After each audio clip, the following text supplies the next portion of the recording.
Assalamu alaikum everyone, how are you? How's everything? I hope you're having a good and peaceful life.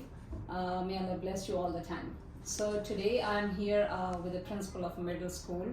I heard about him so much that he had been doing a phenomenal job with all the teachers, with the students here, and I thought just to talk with him and share some ideas.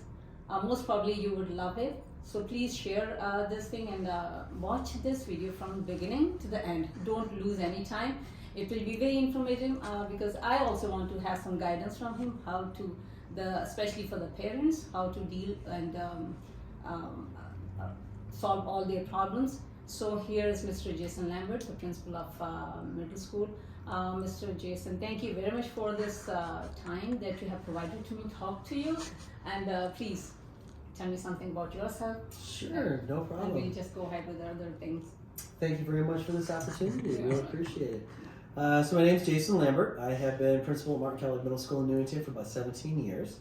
And in that time, I've learned a lot about what it entails to not just run a building, but to really sort of spread capacity, you know. And what I mean by that is, you know, this is a very staff-driven building in the sense that the staff members here, we try to grow our staff in a way that they don't just have a job, they really have an identity. And what I mean by that is that every staff member in the building has something, not just about their skill or talent, but about their personal selves that's reflected in the building. So you may have a teacher in 7th grade that you know, is a phenomenal teacher, but in addition to that, that teacher's a master of math workshop. Or you'll have a teacher in 5th grade that is, you know, a very impactful teacher, but also really has a very special gift to connect with the wide variety of student profiles, and you know, kids just gravitate towards the staff member. So it's more than just doing a job, but you have an identity in a system that's deeply valued and appreciated and sought after. You know, so it becomes natural for staff to visit each other in the classroom, to learn from each other, to grow from each other, and that identity obviously will, you know, evolve and develop and deepen, and it's appreciated and respected. So we really do everything we can to kind of spread that capacity.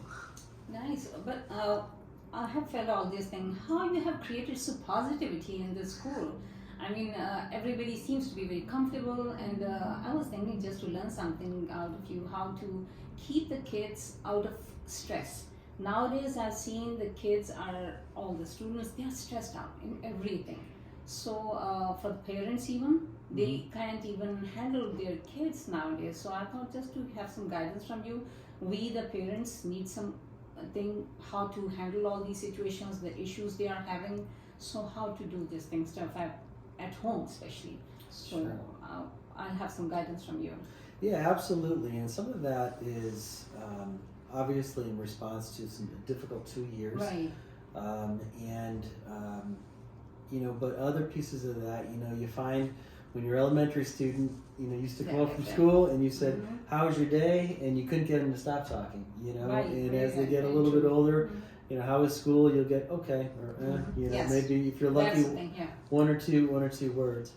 So, you know, my advice around that is to keep the dialogue going, you know, and whether they're coming home grouchy, you seize those opportunities. Sometimes those opportunities when a student will open up might be not until 9-10 o'clock at night, you know, and you're ready for bed and you're ready to, you know, but if they're opening up to you, that it's kind of like a stop, drop, and open up an ear. In addition to that, have an ongoing dialogue with your child's school counselor. That person in the building is there to get to know your student and get to know the different dimensions of the student, academically, socially, social and emotionally, you know, those kinds of things that, you know, really sort of round out sort of the whole school experience, especially in middle school. It can be a very challenging time. You have students that are at very different levels of social and emotional, and also physical growth. And, you know, it's although it may not be as easy as it was because the students are coming into their own, the fact that you are imploring students to have dialogue. One of the tricks that I used to have is with my own children is when I couldn't get information about them, about what's going on, I would eavesdrop on them when they were having a conversation with their grandparents. Okay. For whatever it turned into, when the grandparents asked, if they just felt compelled, and out of respect, they'll tell all about their dad. Right. I learned more about my children telling my parents than I did asking them in the middle school. Probably the most important thing assurance that you're going to want, though, as a parent, is you're going to want to make sure that your child has at least one adult in the building that they feel comfortable opening up to. That is very true. So you'll have, some students will have a handful of teachers that they really value and appreciate, and some not so much. So ask your question about if you're a student, if you had an issue or something that you were really struggling with, who in your building would you go to? Who would you feel comfortable disclosing that to? And if you have a hard time getting that answer, that might be an appropriate time to give your school counselor a call. It doesn't have to be a school counselor. It doesn't even have to be the child's current teacher. It can be a teacher from the past that the child had the year before. But as long as that teacher is in the building, you're going to want to have some assurances that your son or daughter is, feeling comfortable accessing an adult, if something emotional should happen. Shouldn't happen that one. So I was just crossing the hallway, so I just saw the sign PBIS. So would you explain that? I mean, sure. It's really nice one. Just I saw that, so you were ready to explain that. Sure. So we have a system. It's called PBIS, and it's not a new system. It's been around for many, many years. I think what makes it unique at Kellogg is that PBIS developed organically from 4 staff members 7 or 8 years ago, who said, look, we know that it's our collective responsibility to help ensure and inspire positive behavior in school. And here's an idea that we had, that we'd like to develop that. So I had 4 teachers approach me, and they had a presentation on how they wanted to get trained and their vision for what this could look like. And they took it and ran with it, so as opposed to it being something that, I said, look, we're all going to do this. And it's, it came from the staff. Again, as a staff-driven school, that they're able to cite strengths and areas of growth. And they brought that in, and it takes on a life of its own, where you have, one teacher here in the building is sort of the PBIS coordinator, and she's also a 6th grade ELA teacher. But she has several committees and subcommittees that do everything from school climate, to do our reward systems, to run our paw shop, to do all of these things around the Marty the Lion theme that helps develop it. There's a lot of people that are invested in that, and that's part of their identity as a staff member. You have staff members that, like the 6th grade teacher, who it's really part of who they are. And this teacher is revered as one of our most talented and impactful ELA teachers. But an equally significant part of her identity here in the building is that she's really invested and is the person cheerleading PBIS and making sure that it's taking place fluidly and it's robust in the classroom. It's always serves to be interesting for kids, and it's nice. Yeah, it's really about that passion that kind of drives that is the passion. Teacher to whatever you do, it's all the passion. Yeah. You have to just record that. Yeah. What I was thinking nowadays, because of all these technology, using their computers and Chromebooks, the teachers are driving themselves out of their reading, especially the books, and mostly they don't want to read anything. I've seen that you have provided them kind of incentives here in the paw shop. If they're reading, they'll get coupons on it. Can you please explain all that stuff? Sure. We look for a variety of different ways to inspire reading. So like the Battle of the Books in grade 6. If you were to go to the Battle of the Books, you'd think you're at a champion UConn basketball game. Because the energy and the enthusiasm around that. And we look for ways to foster a love of reading, and the way to do that is to just give kids the time and the space, and then the value for the reward rewards. And so as opposed to having students assign a book that they may or may not connect with, to have in your ELA classes to have book groups and a variety of things where student may not be right out of the gate excited to read a book, but the teacher has been thoughtful to connect either a theme or a subject that the kid might like, and the kid reads it, ideally enjoys it, and then gets rewarded for doing that. So we really try to reinforce those opportunities, and that's along with providing sustained reading within the schedule and giving it's beautiful. And I also heard about that the students are reading virtually, and those videos they'll be shown to the elementary school.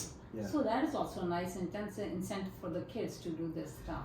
Again, reading, and that kind of ties into reading as an incentive to provide peer mentorship. So when we send our middle school students down the elementary schools to do reading, they're equally as excited to read as to serve as I'm a big middle school student and I can read this to younger students.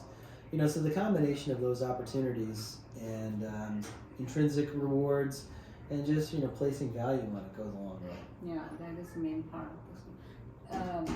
I also saw that the pillars of your school, the pride, responsibility. Would you mind to explain that on our Sure. So we have we have what we call pillars. Pillars are something that holds something up, or what holds our school up. Our pillars: respect, responsibility, integrity, and school pride. And so therefore we have very explicit expectations of what that looks like in the hallway, what that looks like in the laboratory, what that looks like in the school bus, the cafeteria, recess playground, in the classrooms, and we're able to kind of go to that, because it's consistent, and if students are struggling with that, we all are all speaking the same language. That's number one. Conversely, if kids are knocking it out of the park and looking for a vehicle to do that, whether it's through a Friday Roar or whether it's through Outstanding Student of the Month, we all have a clear understanding of what sort of we're striving for. Do you have any other goals for the students, or or you can guide anything about the students or to the parents, anything about what you think? Yes. So what we're trying to do, we in addition to the experience here at the middle level, we're also trying to provide our students with an engaging sort of worldview. So every grade level has a community service project attached to a pillar. So there's one pillar for every grade.